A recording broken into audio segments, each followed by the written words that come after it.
The house is quiet, but the air is heavy. A young boy sits at the kitchen table. His father slams a glass down. "I'm sick of this job, and I'm sick of you." His mother starts crying. "I didn't even say anything." The boy doesn't just hear them. He feels his stomach twist as if he's the one being yelled at. He thinks, "If I can just be perfectly quiet, maybe they'll stop hurting." This is the start of psychological enmeshment. You grew up without an emotional skin. You never learned where you end and your parents begin. Because their survival depended on you managing their moods, you became a professional sponge for their emotional trash. Fast forward 20 years. You're at your desk. Your boss walks by, huffing and puffing. He doesn't say a word to you, but your heart starts racing. Did I do something wrong? Is he going to fire me?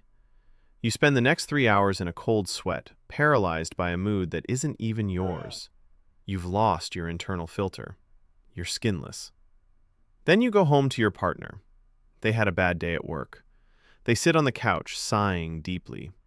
You were feeling fine 5 minutes ago, but now you're exhausted and irritable. "What's wrong with you?" your partner asks. You snap back, "Nothing, I'm just tired." But you aren't tired. You're just carrying their grief because you don't know how to let them have it.